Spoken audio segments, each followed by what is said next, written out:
हाँ जी, तो good evening to you all. शुरू करते हैं क्लास अपनी।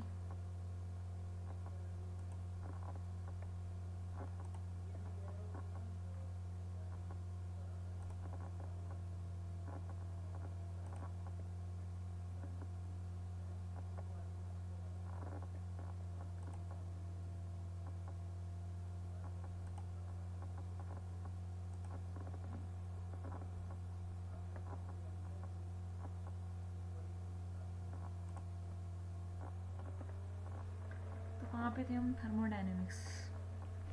सो we were on your chapter number 6, thermodynamics of class 11 chemistry.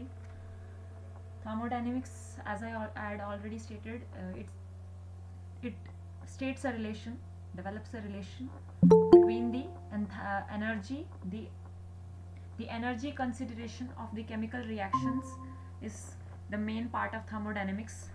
यानी कि जो एनर्जी चेंजेस होते हैं, टेम्परेचर, प्रेशर, वॉल्यूम, इन सब के बीच का जो ये रिलेशन है, ये थर्मोडायनेमिक्स जो है स्टेट करता है। हमने पिछली बार पढ़ा था। So we had stated about system and surroundings. System and surroundings. अच्छा, क्वेश्चन पूछती हूँ सबसे पहले। Let me ask you question. हाँ जी, सोफिया पिछली क्लास में तो थे ना आप? मुझे क्लोज्ड सिस्टम के बारे में बताना।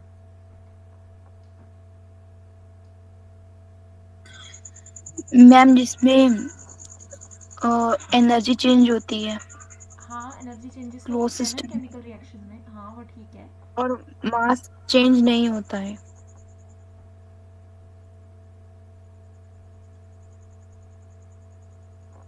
Repeat that again. मैम, जो क्लोज सिस्टम होता है वो ओनली एनर्जी चेंज उसमें होती है और मास चेंज उसमें नहीं होता है। ठीक है, एक तरह से ठीक बोला। थोड़ा सा वो, चलो ठीक है, बढ़िया। क्लोज सिस्टम सिस्टम है। पहले सबसे पहले बताओ कि सिस्टम क्या होता है। जैसे मान लो ना कि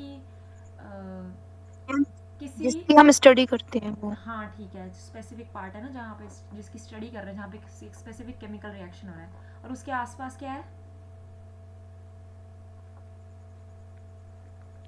और सिस्टम और यूनिवर्स के बीच जो होता है वो हाँ, सराउंडिंग्स। ठीक है, सराउंडिंग होती है। यूनिवर्स, ठीक है। सिस्टम और एक सराउंडिंग्स है, ये दोनों टर्म्स हैं।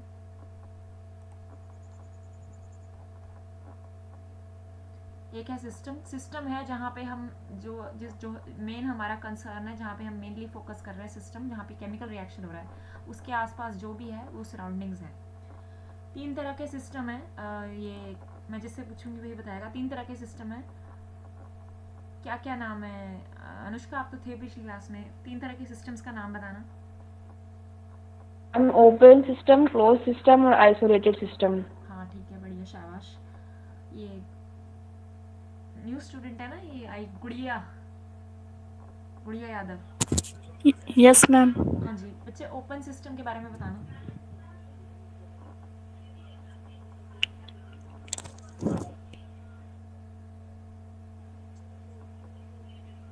मैम, अभी कोई आइडिया नहीं लग रहा। ओपन सिस्टम मतलब ओपन का मतलब तो क्लियर है, हाँ, अभी आपने डीपली नहीं पता मैम।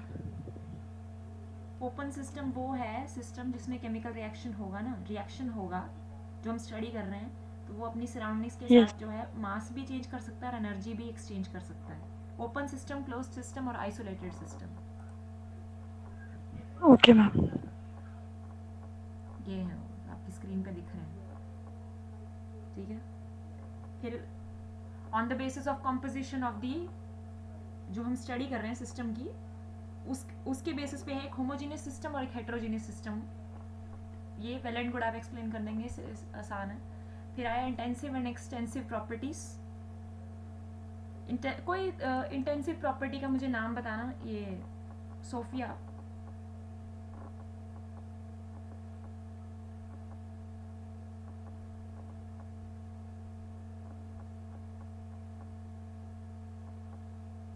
किसी इंटेंसिव प्रॉपर्टी का मुझे नाम बताना।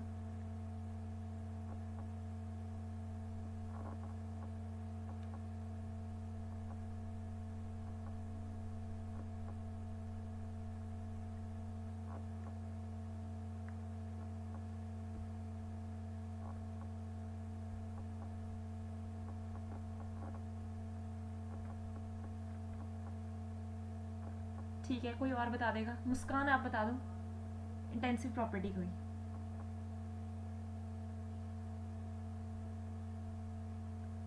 आई थिंक आप कर चुके हैं, 11 तो आप कर ही चुके हैं।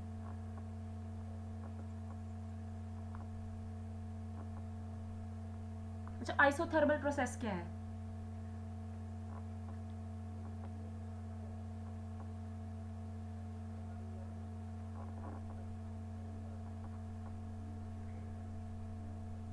अच्छा, बॉयल्स लॉ के बारे में पता है? बॉयल्स लॉ बताना मुझे। I believe I had shared you the note. Ma'am आपकी वॉइस ब्रेक हो रही है, वॉइस आप ब्रेक हो रही है? रिपीट कर दीजिए। हाँ जी, बॉयल्स लॉ बताना कोई।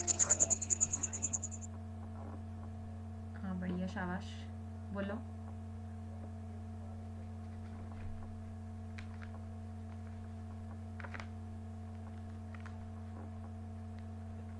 मैम बॉयल्स लॉ जिसमें प्रेशर डायरेक्टली प्रोपोर्शनल होता है, सॉरी इनवर्सली प्रोपोर्शनल होता है वॉल्यूम के, इनवर्सली डायरेक्टली।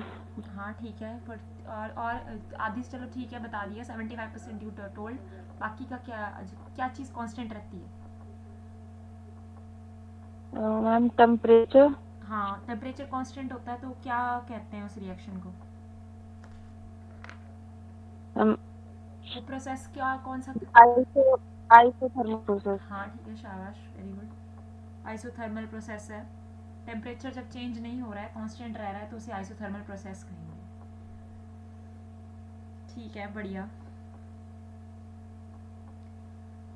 अच्छा, एक और क्वेश्चन है मेरा, ये है, ये एक्सटेंसिव प्रॉपर्टी का नाम बताओ कोई।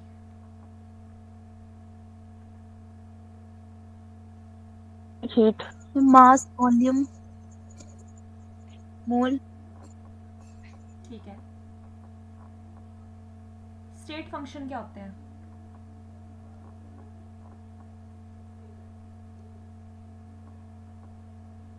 मैम जिसकी जो वैल्यू वो डिपेंड होती है इनिशियल और फाइनल स्टेट पे। हाँ ठीक है, बढ़िया। स्टेट फंक्शंस वो हैं जो एक पर्टिकुलर स्टेटस में रिएक्शन हो रही है। अब रिएक्शन होगी तो वो पहले जैसा तो होगा नहीं, कोई ना कोई चेंज जरूर आएगा। तो जो पहले जो कंडीशन है और बाद में जो कंडीशन है उसमें फ़र्क होगा, और हम उसे कुछ पैरामीटर्स से डिफाइन कर सकते हैं।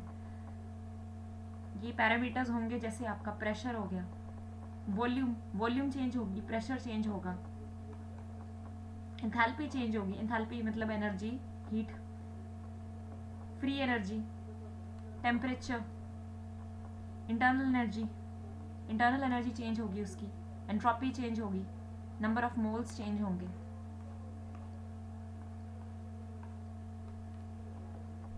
ये सारे जो हैं स्टेट वेरिएबल्स हैं। स्टेट वेरिएबल, स्टेट फंक्शंस एक ही बात है, या थर्मोडायनेमिक पैरामीटर्स भी बोलते हैं इनको। थर्मोडायनेमिक पैरामीटर्स यही सब चलेंगे, इन सब का ही वही होगा खेल आपके जो आगे पढ़ेंगे इन्हीं से रिलेटेड न्यूमेरिकल्स होंगे।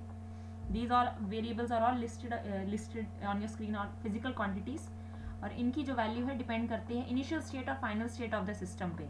कोई फर्क नहीं पड़ता, रिएक्शन किसी भी तरीके से करो, इन्हें चाहिए कि पहले कैसा था और एंड में कैसा था। So we shall discuss these। फिर थर्मोडायनेमिक प्रोसेसेस थे। थर्मोडायनेमिक प्रोसेसेस, आइसोथर्मल प्रोसेस जो भी अभी आपने बताया, जहाँ पे जो है टेम्परेचर चेंज नहीं होगा, टेम्परेचर जो है चेंज नहीं होगा। फिर अगला है एडियाबैटिक प्रोसेस। एडियाबैटिक प्रोसेस में क्या होगा? अच्छा, एडियाबैटिक प्रोसेस का एक बड़ा कॉमन सा एग्जांपल है, बताना जरा क्या। पहले एडियाबैटिक प्रोसेस बताओ मुझे क्या है।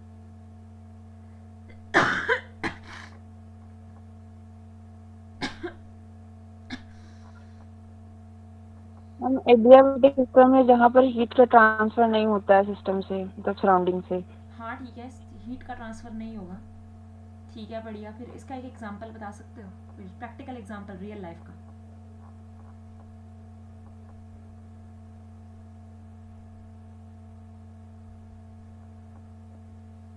मैम जो फ्लास्क होता है, थर्मस फ्लास्क जो आता है।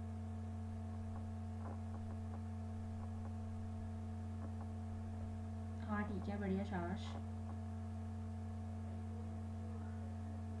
फिर एक आता है इररिवर्सिबल प्रोसेस। एक होता है रिवर्सिबल प्रोसेस, एक होता है इररिवर्सिबल प्रोसेस। दोनों में क्या फ़र्क है? ये अनुष्का आप मत बोलना, कोई और बोल रहे हो। ये जो नई लड़की आई है ना, सिद्धिका, न्यू स्टूडेंट है, इनसे तो मैंने आपसे नहीं पूछा बेटे, आप बता दो।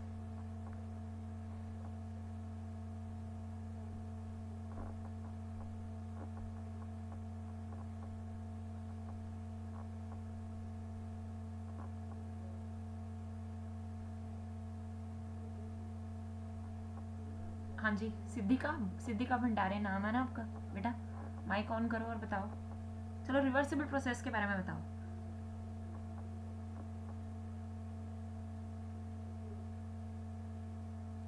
रिवर्सिबल प्रोसेस बेटा वो होता है जिसे, जैसे कोई सिस्टम और सराउंडिंग्स है, रिएक्शन हो रहा है, रिएक्शन ऐसे हो रहा है कि सिस्टम और सराउंडिंग्स जो हैं, जो पहली कंडीशन में थे, बिल्कुल दोबारा से जैसे कोई रिएक्शन हो रहा है।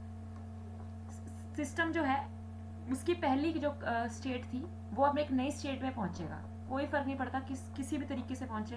पहले उसकी प्रेशर, टेम्परेचर, वॉल्यूम जो बताई आपको, स्टेट फंक्शन जो जितनी भी थी, pressure, temperature, volume, free energy, internal energy जो थी, जब रिएक्शन के बाद जो है वो चेंज होगी, सराउंडिंग्स की भी चेंज होगी। If it is an open system या तो क्लोज्ड सिस्टम है, सराउंडिंग्स की भी चेंज होगी इफ इट इज इंटरेक्टिंग।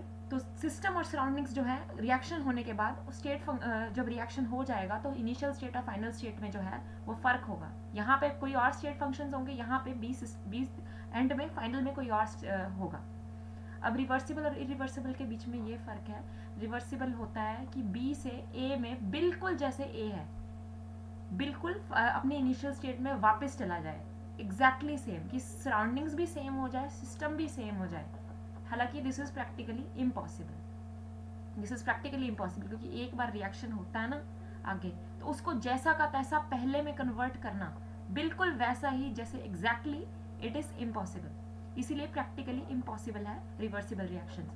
आपके जो इरिवर्सिबल रिएक्शंस है वो है, आप जो रियल लाइफ रिएक्शंस देखते हैं रियल में, वो है इरिवर्सिबल ही होते हैं। कोई भी रिएक्शन ऐसे रिवर्सिबल नहीं होता है पूरी तरह से। ऐसा थोड़ी है कि कोई भी चीज़ है जो है, कई आपने देखे होंगे ना कि दोबारा से रिवर्स तो हो रहे हैं, लेकिन ऐसा थोड़ी है कि बिल्कुल जैसे पहले थे वैसे बन गए हो, मैजिकली जैसे उसकी कंडीशन पहले थी वैसे ही, बिल्कुल वैसे ही पहले हो गई हो। तो इरिवर्सिबल जो प्रैक्टिकल कंडीशंस में है आपका इरिवर्सिबल है, प्रैक्टिकल है आपका इरिवर्सिबल, और इम्प्रैक्टिकल और इमेजिनरी है आपका रिवर्सिबल। पूरी तरह से किसी भी सिस्टम और सराउंडिंग्स को आप ओरिजिनल स्टेट में नहीं ला सकते, उनके स्टेट फंक्शंस को ओरिजिनल स्टेट में नहीं ला सकते, कोई ना कोई चेंज जरूर होगा। ये है फर्क। फिर एक आइसोकोरिक प्रोसेस है, आइसोबारिक प्रोसेस है, ये सब है। ठीक है, फिर modes of exchange of energy between system and surroundings, दो मोड बताए थे। पहला मोड कौन सा है?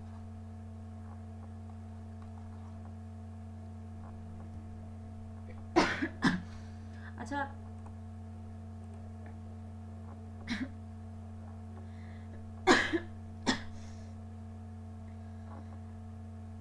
अच्छा मुझे ये बताना कि मिसिबल का मतलब क्या होता है, ये बताना मत कोई जो पिछली क्लास में थे। मिसिबल का मतलब बताना, व्हाट आर मिसिबल लिक्विड्स?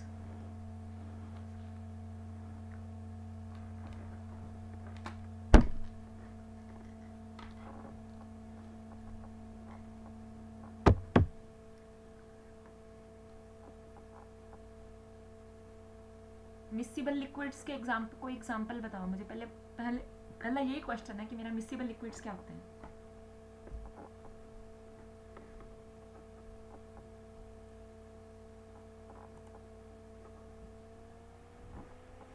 अच्छा चलो ये क्वेश्चन मैं बाद में पूछती हूँ, जो पिछली क्लास में थे वो बताओ कि कोई रिएक्शन हो रही है, सिस्टम और सराउंडिंग्स जो है वो आपस में इंटरेक्ट कर सकते हैं, तो एक्सचेंज ऑफ एनर्जी हो सकता है उनके बीच में।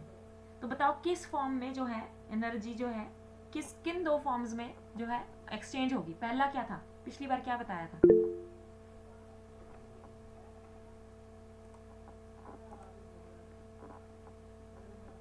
ठीक है, बढ़िया मुस्कान, वेरी गुड।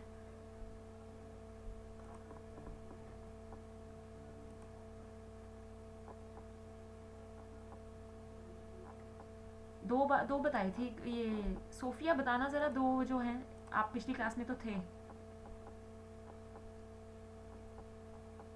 बेटा बताना कि दो जो है ना, जो एक्सचेंज ऑफ एनर्जी का वो जो है, ये क्वेश्चनिंग मैं आपसे तो कर रही हूँ ना, ताकि थोड़े आप वो रहो ना, थोड़े अवेयर रहो, आपको तो पता लगे कि आप कितना आपको करना चाहिए। Don't get demoralized by this. ऐसे मैं आपको जज नहीं कर रही हूँ, कई बार मेरे से मैम रिपीट कर दिए। हाँ जी सोफिया। मैम रिपीट कर दें एक बार। हाँ जी, दो है ना modes of exchange of energy है सिस्टम से सराउंडिंग्स के बीच में, तो वो दो मोड कौन से हैं?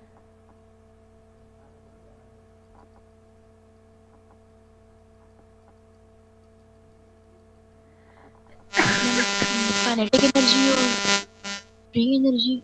नहीं बेटा, फ्री एनर्जी काइनेटिक एनर्जी नहीं, दो मोड्स है ना एक्सचेंज ऑफ एनर्जी सिस्टम और सिस्टम में ना रिएक्शन है सराउंडिंग है इसके आसपास, हीट और वर्क हैं। हाँ बिल्कुल ठीक बोला, बढ़िया शाबाश। Heat and work. हाँ ऑफ कर लो माइक अपना, कुछ है आपके, मुझे लगता है उसके पास कोई इलेक्ट्रिक डिवाइस है तभी कुछ हो रही है। एक तो हीट एनर्जी बोला था और एक कहा था मैंने work energy. Work energy denoted by this PV, और एक हीट एनर्जी है। अगर हीट है हीट विल बी पॉजिटिव, अगर सराउंडिंग से सिस्टम के अंदर आ रही है तो पॉजिटिव होगी, सिस्टम से सराउंडिंग्स में बाहर जा रही है, अगर सिस्टम लूज कर रहा है तो नेगेटिव होगी heat.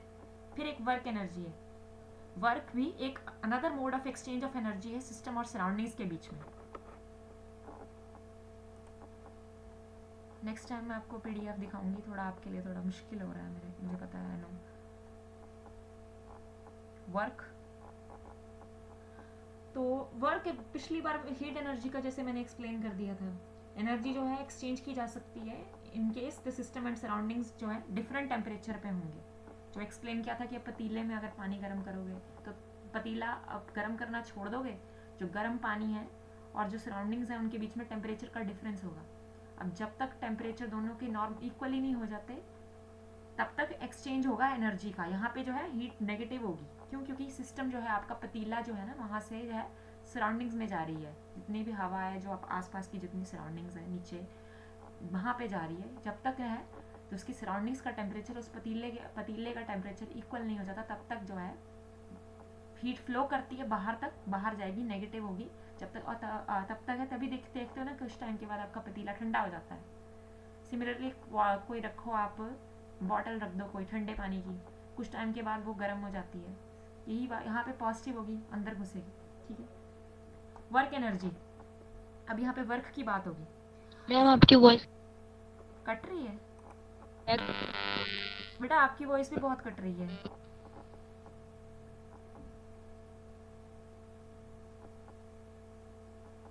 Even I couldn't hear you. Work energy. Work है, it is another mode of exchange of energy between system and surroundings. यही बात याद रखना, दो तरीके के एक्सचेंज है, पहला हीट बोला, दूसरा वर्क एनर्जी बोला। तो वर्क में क्या है? It is another mode of exchange of energy between system and the surroundings. अब दो तरीके के वर्क है, दो तरीके के वर्क होते हैं। एक इलेक्ट्रिकल वर्क है due to movement of charge, electric current, जहाँ पे आयंस या चार्ज पार्टिकल्स मूव करेंगे, और दूसरा मैकेनिकल वर्क है। मैकेनिकल वर्क जिसे हम बोलेंगे प्रेशर वॉल्यूम वर्क।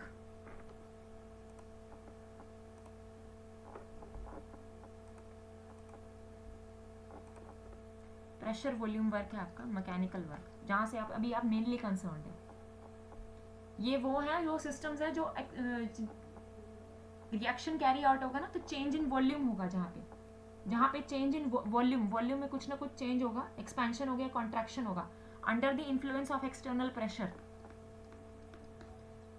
जो है। ये सबसे ज्यादा आपकी गैसेस में कॉमन है, this is common in gases. Liquids और आपके सॉलिड्स हैं, दे आर मोस्टली इनकम्प्रेसिबल। अच्छा, आपको पिछले 2 चैप्टर्स समझ में आए हैं कि वो करवा दूं दोबारा से? करने चाहिए वो हमें दोबारा से, जो आपके जो छूट गए हैं, जो मैंने आपको नोट्स दिए थे।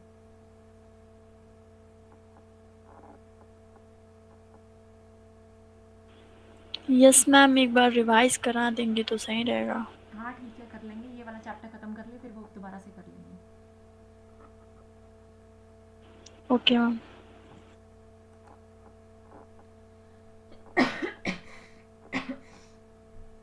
अब ये है, क्या बोला मैंने कि जो इन सिस्टम्स में वॉल्यूम्स का जो है चेंज होगा, एक्सटर्नल प्रेशर जैसे अप्लाई किया तो वॉल्यूम्स जो है प्रेशर की वजह से जो है सिस्टम एक्सपैंड होगा, या इंटरनल प्रेशर की वजह से सिस्टम एक्सपैंड होगा, या फिर एक्सटर्नल प्रेशर की वजह से सिस्टम कॉन्ट्रैक्ट होगा, तो वहाँ पर भी कुछ ना कुछ काम किया जाएगा। There will be some work done and that work will be mechanical work, that is denoted by PV. और जो वर्क डन है, जहाँ पे एक्सपेंशन हो रही है, वर्क डन ड्यूरिंग एक्सपेंशन के वक्त जो काम किया जाएगा that will be done by the, जो है सिस्टम के थ्रू ही काम किया जाएगा। अब सिस्टम काम कर रहा है तो उसकी एनर्जी कहीं ना कहीं घट रही है ना, तो यहाँ पे जो है it will be denoted by P delta V minus P delta V. Negative sign यहाँ पे इसलिए यूज किया जा रहा है क्योंकि काम जो है सिस्टम कर रहा है एक्सपेंशन इन वॉल्यूम के लिए। ये माइनस पी डेल्टा वी कैसे आया? अब सोच लो कि मान लो कि कोई आइडियल गैस है। आइडियल गैस कौन सी होती है बताना?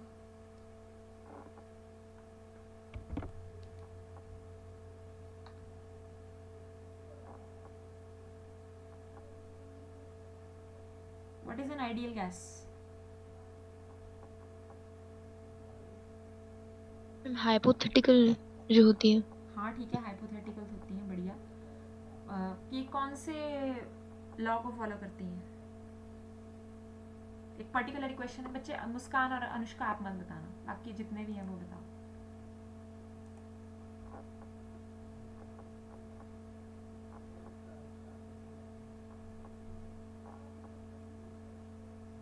Ideal gas law, what is ideal gas law?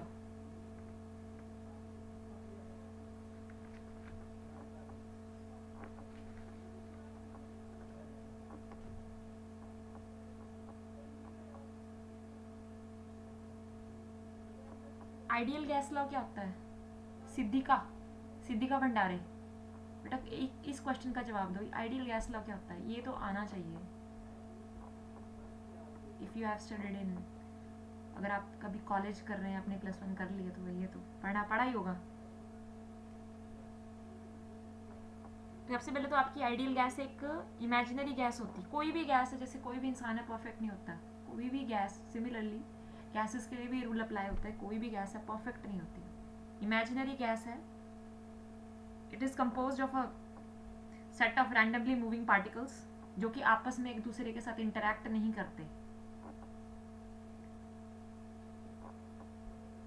और वो एक पर्टिकुलर लॉ को ओबे करते हैं। वो लॉ है, क्या है वो लॉ?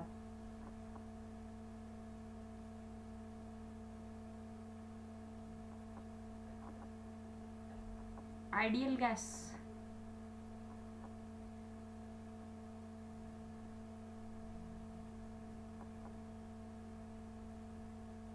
जो आपकी आइडियल गैसेस है ना, आइडियल गैस और रियल गैस में क्या फर्क है? जो आपकी आइडियल गैसेस हैं, एक होती है आइडियल गैस, एक होती है रियल गैस।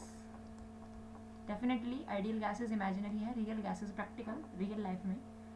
जो आइडियल गैसेस हैं आपकी, उनमें कोई आपस में इंटरेक्शन ही नहीं होता। पार्टिकल्स के जो हैं उनके बीच में आपस में कोई इंटरेक्शन नहीं है, नो इंटरेक्शन।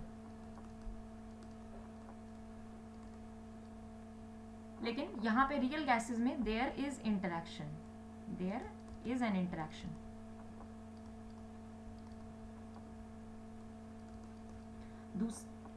दूसरा पॉइंट है कि ये जो है इनकी कोई डेफिनेट वॉल्यूम नहीं होती, there is no definite volume.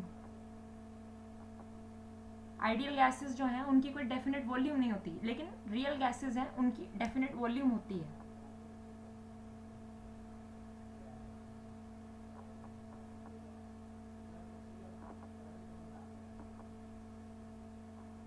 Just a second बेटा।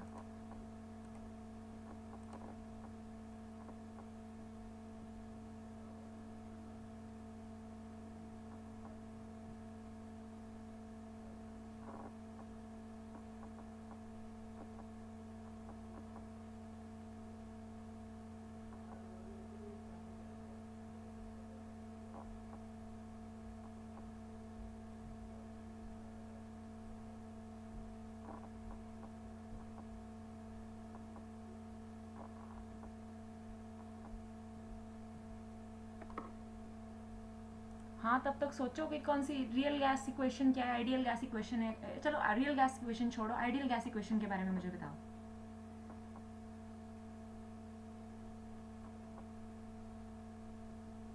Ma'am PV is equal to nRT। हाँ ठीक है, बढ़िया। ये जो है आपकी आइडियल गैसेस हैं, ये इस लॉ को ओबे करती हैं under all conditions of temperature and pressure. PV is equal to nRT। ये जो है अंडर ऑल कंडीशंस जो है इस लॉ को ओबे करती हैं। आपकी जो आइडियल गैसेस हैं उनकी जो है ना वॉल्यूम जो है occupied by molecules, it is negligible as compare to the total volume occupied by the gas. पूरी गैस को कंपेयर करोगे और आइडियल गैस के जो पार्टिकल्स हैं उन्हें कंपेयर करोगे, उनकी वॉल्यूम को कंपेयर करोगे, volume occupied by the molecules is negligible as compare to the total volume of the gas. Molecules is negligible, कोई कंपैरिजन नहीं है, it is negligible as compare to the total volume of the gas.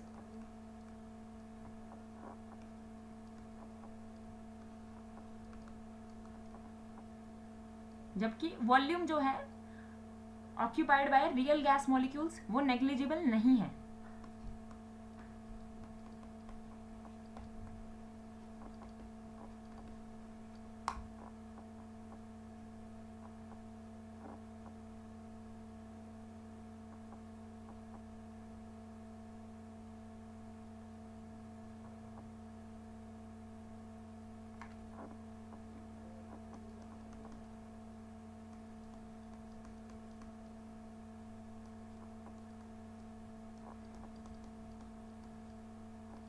ये है आपका जो P plus AN by V square, V minus NB is equal to nRT। ये आपका जो है रियल गैस लॉ है।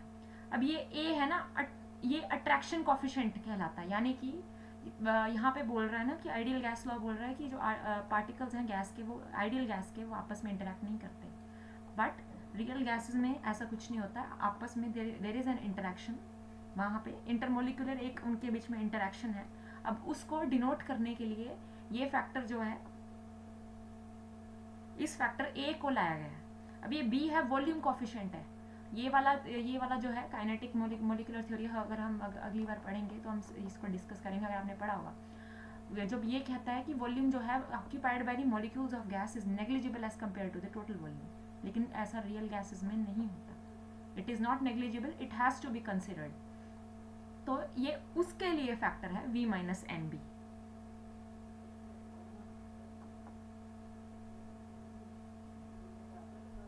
और जो है आपकी आइडियल गैसेस, जैसे मैंने बोला, ये वाला लॉ ओबे करती है। रियल गैसेस ये हैं, उनके बीच में कोई इंटरेक्शन नहीं, यहाँ पे इंटरेक्शन होती है, बस यही वाली बात है।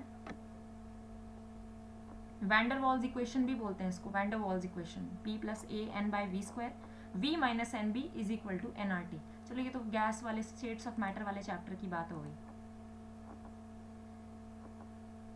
ठीक है, कौन सा अभी क्या बोला मैंने, ये सिद्धि का कौन सा लॉ बोला मैंने, जो आइडियल गैसेस ओबे करती है, कौन सा लॉ बोला मैंने? जस्ट अभी अगर आप क्लास में प्रेजेंट हो बेटा, एक जवाब दे दो।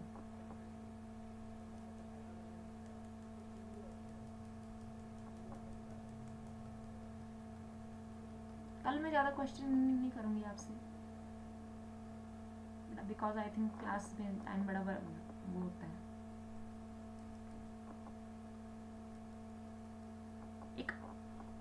अच्छा, आइडियल गैस का फिर से बता दो, ये सोफिया, आइडियल गैस क्या होती है? ये बच्चा जो आइडियल गैस जो होती है सिद्धि का, मैम उसका जो वॉल्यूम होता है वो नेग्लिजिबल होता है अगर कंपेयर करेंगे पूरे वॉल्यूम जो होते हैं गैसेस के। हाँ, उससे पूरी वॉल्यूम गैसेस के, और उसके पार्टिकल्स के बीच में कोई इंटरेक्शन नहीं होगा। और जो वो है गैस लॉ ओबे करेगी, PV is equal to nRT। एंड ये जो है इमेजिनरी गैसेस है, इमेजिनरी है क्योंकि गैस मॉलिक्यूल्स के बीच में इंटरेक्शन होता है, और उनकी वॉल्यूम जो है, मॉलिक्यूल्स की वॉल्यूम, उसे हम इग्नोर नहीं कर सकते, नेग्लिजिबल नहीं है as compare to total volume. ठीक है, हाँ जी गुड़िया। हाँ गुड़िया यादव। Yes ma'am. हाँ जी, ये बताओ जरा ये आइडियल गैस लॉ इक्वेशन बताना।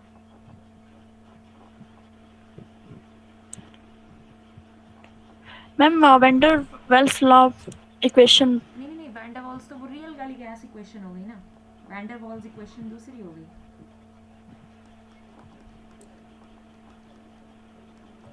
वैन डर वाल्स इक्वेशन दूसरी इक्वेशन होगी। जो मैंने आइडियल गैस पूछी वो बताओ।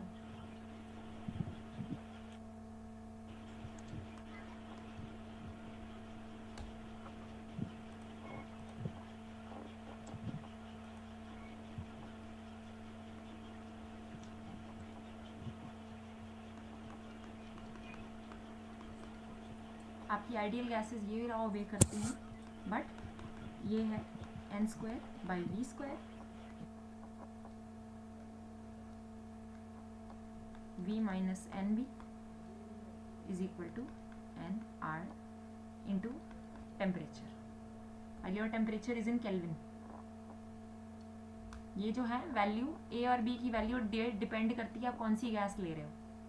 अट्रैक्शन कॉफिशिएंट है ये b है वॉल्यूम कॉफिशिएंट।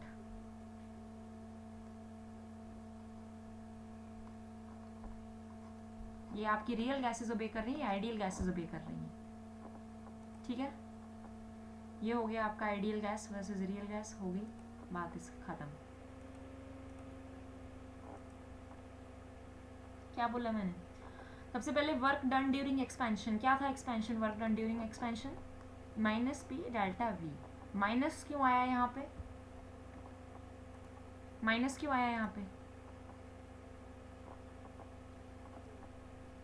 क्योंकि मैम सिस्टम वर्क कर रहा है। हाँ, सिस्टम वर्क कर रहा है, इसे खुद करना पड़ रहा है सिस्टम वर्क। हाँ ठीक है। फिर दूसरा है कॉन्ट्रैक्शन। यहाँ पे सिस्टम खुद दबेगा, बाहर से काम हो रहा है तो उसके अंदर, इसीलिए यहाँ पे पॉजिटिव आएगा P डेल्टा V।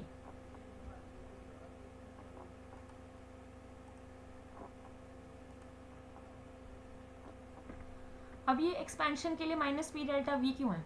अब सोचो कि कोई आइडियल गैस है, जैसे मैंने बोला इट इज़ एक सिलेंडर में फिटेड है, फ्रिक्शनलेस सिलेंडर है कोई। फ्रिक्शनलेस सिलेंडर में एक आइडियल गैस बनता है, enclosed in a cylinder fitted with a weightless. उसका कोई आप सोच लो आइडियल कंडीशन है, इमेजिन कर रहे हैं वेटलेस पिस्टन है। वेट तो होता ही है, ना वेट है ना फ्रिक्शन है इसका। वेटलेस एंड फ्रिक्शनलेस पिस्टन कुछ है, हम इग्नोर कर सकते हैं।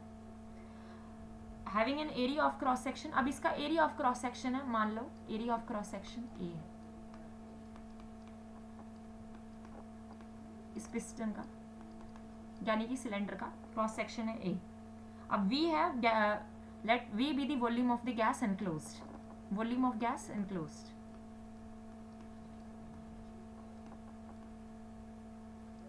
ठीक है, P बी द प्रेशर। अब बाहर से एक प्रेशर लगेगा, external pressure, let it be P। P एक प्रेशर लगेगा। अब मान लो ये प्रेशर है, अंदर से भी एक इंटरनल, गैस का भी अपना एक इंटरनल प्रेशर है। गैस के पार्टिकल्स मूव कर रहे हैं ना, यहाँ पे भी धक्का मार रहे हैं यहाँ पे, तो एक इंटरनल प्रेशर भी होगा। अब क्योंकि कलेक्टिवली हो रही है, सारे इतने सारे मॉलिक्यूल्स हैं, पार्टिकल्स हैं, कलेक्टिवली होंगे, तो एक इंटरनल प्रेशर भी होगा गैस का। अब मान लो कि ये बाहर का प्रेशर है, इट विल बी लेसर, बाहर वाला जो प्रेशर है, एक अंदर वाला जो प्रेशर है, मान लो कि ये जो है इसके अंदर वाले प्रेशर से कम है। इंटरनल प्रेशर जो है ज़्यादा है कि इस अब ये जो है, अब ये ऊपर को जाएगा पिस्टन, यानी कि गैस जो है एक्सपैंड होगी। अब हमें पता है प्रेशर के लिए फॉर्मूला क्या है। प्रेशर का फॉर्मूला क्या है? फोर्स और एरिया है। ये बताना मत, ये मुस्कान और अनुष्का मत बताना बेटा, ये तो बता दो सिद्धिका, क्लास में हो भी या नहीं।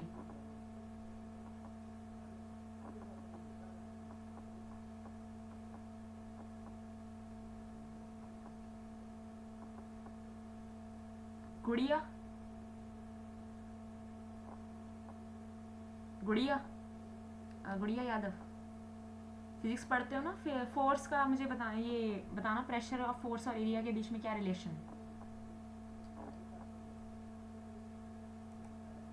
अब आपको पता है कि प्रेशर जो है फोर्स अपॉन एरिया, ये इस तरीके से है। अब फोर्स है, let it be denoted bye F upon area. A is the area of cross section of the cylinder. अब यहाँ पे जो फोर्स लगा, बाहर की तरफ जो फोर्स लगा ना प्रेशर की वजह से, इंटरनल प्रेशर की वजह से, अब हम इसे ले लेंगे P इंटू ए। अब सोचो कि एक्सपेंशन की वजह से पिस्टन जो है ऊपर को मूव किया। अब मान लो कि पिस्टन जो है बहुत ही मिनिमल डिस्टेंस पे मूव किया, वो मिनिमल डिस्टेंस होगा dl। एक पिस्टन जो है ऊपर की तरफ उठा। अब मान लो छोटे से बहुत छोटा डिस्टेंस है dl, it is moving through minimum distance dl। अब वो छोटा सा काम जो किया गया, स्मॉल वर्क डन, अब इसने अब यहाँ पे काम कौन कर रहा है, गैस ही कर रही है। अब ये जो है इसके इंटरनल एनर्जी लग रही है ना उसकी इंटरनल प्रेशर की वजह से, अब यहाँ पे काम हो रहा है, गैस कर रही है। अब small work done by this gas on the surroundings, work will be done by the gas on the surroundings, and that work done by gas for moving the piston through a small distance dl will be given by work will be, अब work का और क्या formula है, force into distance, force into distance, force into distance होगा। अब small work किया गया है क्योंकि छोटा सा डिस्टेंस है ना, इसलिए हमने इसे dw लिख दिया। Small work that will be done will be denoted by, अब यहाँ पे फोर्स है, फोर्स का क्या फॉर्मूला निकाला ऊपर, P इंटू ए, इसे यहाँ पे पुट कर दो, ये है यहाँ डाला, इसे यहाँ पे पुट कर दो, P into A into dl, P into minus P into A into dl। Minus का निशान अभी बता दिया है आपको, बार बार इसलिए लगाया। अब आपको यहाँ पे बताओ आगे क्या होगा, A इंटू dl, इसको क्या बोलेंगे, area into dl, length into length into length, volume. अब एरिया एल स्क्वायर है ना, लेंथ स्क्वायर dl, अब यहाँ पे D A area of cross section into dl, अब इसका बन जाएगा dv, ये ऑटोमेटिकली कन्वर्ट हो जाएगा a इंटू dl जो होगा that will B minus p into dv। dv क्यों है, क्योंकि छोटे डिस्टेंस की बात हो रही है। अब इसको हम वो कर देंगे, इंटीग्रेट कर देंगे। अब इस पूरी माइनस p dv को हम जो है लिमिट्स के बीच में इंटीग्रेट कर देंगे। अब सोचो कि एक फाइनाइट डिस्टेंस के बीच में मूव कर रही है, वॉल्यूम पहले v1 थी, ये ऊपर को हुई, ऊपर को प्रेशर डाला, वो ऊपर को एक्सपैंड हुई तो v1 से v2 में कन्वर्ट हो गई। तो इससे क्या आया, अब यहाँ पे माइनस साइन है तो क्या निकल आया, minus p delta v, v2 minus v1 आया ना, minus p v2 minus v1 delta v, ये आपने फिजिक्स में पढ़ा होगा। ये हो गया आपका work done during expansion, that will be this,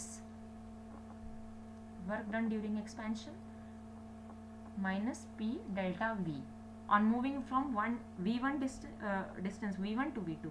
अभी आपके थोड़ा सा हॉच पॉच लग रहा होगा ना, आपको मैं क्लियर कट दिखा दूंगी नेक्स्ट टाइम, कल डेफिनेटली।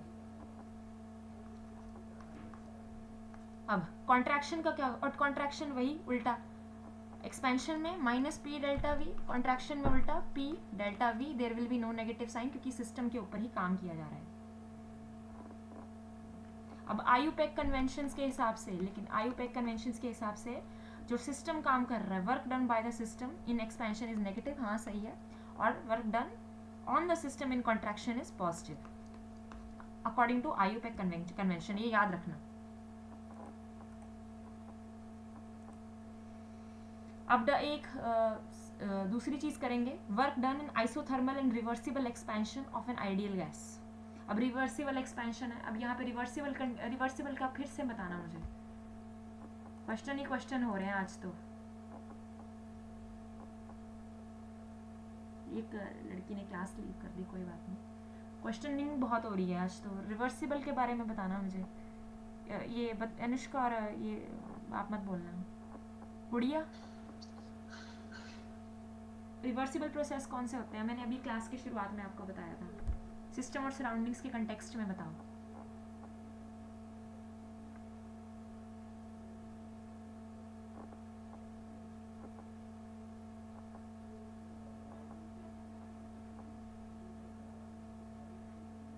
रिवर्सिबल, मुस्कान आप बताओ। मैम जो अपनी स्टेट में वापस आ जाते हैं। हाँ, रिएक्शन हो रहा है ना, सिस्टम और सराउंडिंग्स में चेंज होगा। अब रिवर्सिबल में क्या होगा, बिल्कुल वैसा एग्जैक्ट सेम कंडीशन में सिस्टम और सराउंडिंग्स जो है बदल जाएंगे, मतलब वही दोबारा से। अब बोलते हैं ना जो बदल गया है वो वापस वैसा नहीं हो सकता, रिवर्सिबल के कंडीशन में केस में यही है। आपके रिएक्शंस जो है वो रिवर्सिबल ही होते हैं, एग्जैक्ट रिवर्सिबल कोई नहीं होता। ठीक है, अब यहाँ पे मैं बात करूंगी work done in isothermal and reversible expansion of ideal gas. ये इसी जो है मैंने जो कराया ना अभी ये गैस वाला, इसके अंडर एक छोटा सा केस है, एक छोटा सा केस है इसके अंदर। अच्छा, हीट और वर्क का मुझे यूनिट बताओगे कोई?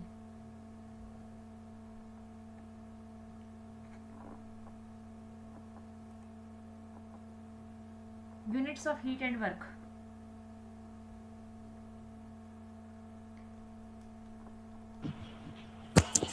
मैम वर्क का जूल होता है।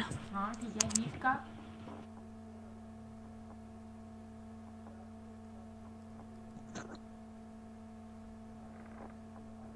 मैम हीट का भी जूल होता है। हीट का भी जूल होता है। हाँ ठीक है, बढ़िया, शाबाश। हाँ, एक होता है जूल है ना, और एक होता है ERGS, अर्ट्स। मैं अर्ट्स बोलती हूँ, अर्ट्स ही बोलते हैं ना।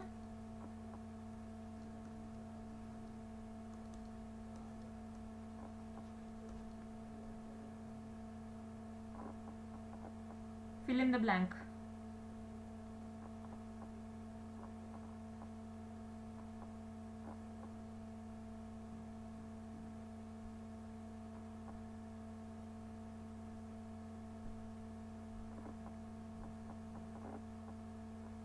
ये CGS सिस्टम का है, जूल्स तो आपके IAS जो IAS I'm saying that SI system, CGS system, heater energy का, heater energy SI system, CGS system. अभी ये इसको इन दोनों ये आपस में इंटर कन्वर्टेबल है ना, मीटर जैसे सेंटीमीटर है। अभी इसको फिल इन द ब्लैंक करो, जूल और ये अर्थ्स के बीच में।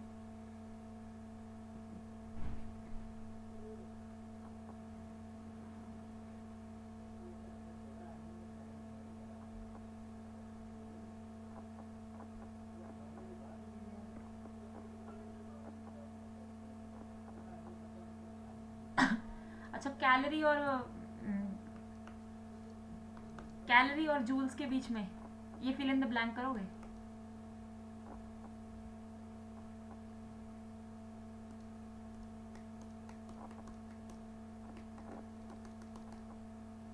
One joule is equal to how many अर्ब्स?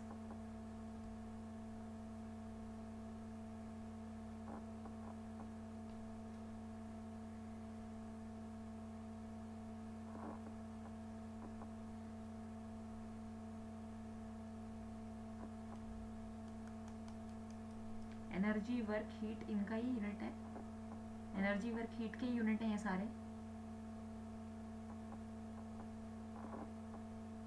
Heat is a form of energy, same ही तो बात हो गई है ना, हीट वर्क इनके यूनिट्स है, इंटर कन्वर्टेबल यूनिट्स है। तो आपके 1 जूल है, 1 joule is equal to 10⁻⁷ ergs, ये आपको पता होना चाहिए। CGS सिस्टम का है ये, 10⁻⁷ अर्ग्स, और 1 calorie is equal to 4.184 joules, 4.184 joules, ये बात याद रखना। मैम ठीक है ना, एक जूल होता है, उसका बिगर यूनिट है किलो जूल। ये अर्ग्स तो आपके ऐसे ओल्डर यूनिट है, ओल्ड यूनिट है, एंड हीट के लिए, वैसे हीट के लिए मोस्टली कैलोरी यूज किया जाता है। ये है इनके आपस के बीच का रिलेशन, आपको रिलेशंस जो है वो पता होना चाहिए। तो क्या बोला था मैंने, वही जो अभी कराया, इसका एक स्पेशल केस है, इसके बाद में क्लास ओवर करूंगी। Work done in isothermal and reversible expansion of an ideal gas. तो क्या होगा, तो टोटल वर्क डन होगा इन एक्सपेंशन ऑफ अ गैस,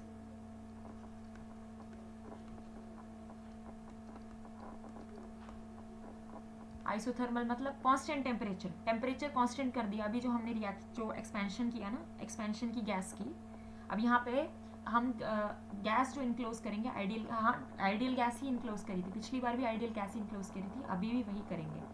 अब एक्सपेंशन होगी गैस की under the conditions of same temperature, isothermal reaction है, और रिवर्सिबल एक्सपेंशन है। रिवर्सिबल मतलब कि एक्सपेंशन ऐसी करेंगे ना, जैसे एक्सपेंशन होगी तो हम उसे जो है दोबारा से उसकी ओरिजिनल कंडीशन में ले आएंगे, सिस्टम और सराउंडिंग्स में कोई चेंज नहीं आएगा, उनकी कंडीशन में बिल्कुल एग्जैक्टली वैसे ही मिरर इमेज सेम हो जाएंगे। तो ये बात है. Work done in isothermal and reversible expansion of a gas.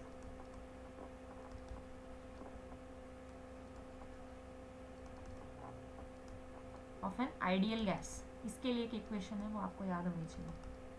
तो क्या है, वही जो अभी हमें आपने पढ़ा उसको याद करो. Total work done in expansion of a gas from initial volume V1 to final volume V2. एक टोटल वर्क डन है. अब यहाँ पे छोटा काम नहीं कर रहे. अब यहाँ पिछली बार हमने एक डिस्टेंस dl से किया था. अब सोचो एक फाइनाइट डिस्टेंस पे वर्क हो रहा है. फाइनाइट डिस्टेंस पे वर्क हो रहा है ना. अब हमने इसे इंटीग्रेट किया तो हमने इसे लिमिट्स के बीच में डाला. तो हम कहाँ पहुँचे थे, लिमिट्स V1 से लेके V2 तक. PdV, ये आपको अभी स्टेप्स याद होंगे ना जो अभी किया. अब हमने क्या लिखा, integrating this PdV between V1 and V2. यानी कि एक एक्सपेंशन हुई गैस की, गैस एक्सपैंड हुई from finite volume V1 to V2. इन दोनों लिमिट्स के बीच में हमने इसे इंटीग्रेट किया. इस इक्वेशन को हमने इंटीग्रेट किया. अब एज यू नो कि यहाँ पे आइडियल गैस हमने डाली हुई है. अब आइडियल गैस कौन सी इक्वेशन ओबे कर रही है, PV is equal to NRT. PV is equal to NRT. अब हम V को नीचे ले जाएंगे, यहाँ पे V को इसके नीचे ले जाएंगे, NRT by V. P is equal to NRT by V. अब हम इसके अंदर जो है इसे पुट कर देंगे, NRT by V by into DV. इसे इंटीग्रेट करेंगे.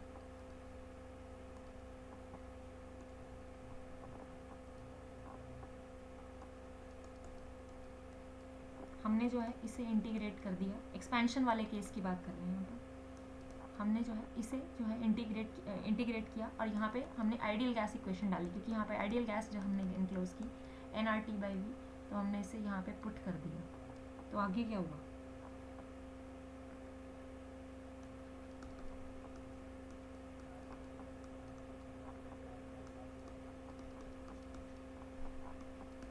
ये इंटीग्रेशन और ये इंटीग्रेशन डिफरेंशिएशन, ये ना मैथ्स में स्टडी करना. मैथमेटिक्स की किताब है वो ले लेना 11th की. इंटीग्रेशन और ये आपको आने चाहिए. अगर आप मेडिकल स्टूडेंट्स हैं ना, वैसे कई दिक्कत बड़ी होती है, ये मैथ्स ना रखो. वैसे मेरे हिसाब से तो होना चाहिए maths if you are picking physics और केमिस्ट्री. तो क्या है, अब ये यहाँ पे हमने पुट कर दिया ऐसे. अब हमने इसे इस तरीके से हम इंटीग्रेट करेंगे तो क्या होगा. अब NRT, अब यहाँ पे हम कांस्टेंट टर्म्स को बाहर निकाल देंगे, क्योंकि कांस्टेंट हम यहाँ पे इनके अंदर वही डालेंगे जो है चेंज हो रही हैं. जो टर्म्स चेंज हो रहे हैं वही इसके अंदर डाले जाएंगे. जो कांस्टेंट टर्म्स है वो बाहर निकाले जाएंगे. तो ये NRT बाहर निकाला जाएगा, माइनस NRT. तो ये इस तरीके से हो जाएगी. अब ये आपने पढ़ा होगा ना, log V आएगा, log V. तो इक्वेशन जाके एंड में ऐसे हो जाएगी, माइनस NRT.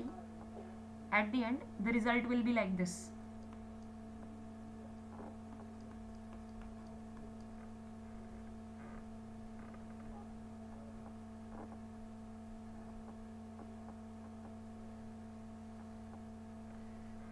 ये आपका वैसे एक log होता है और ये ln है, logarithm to the base E.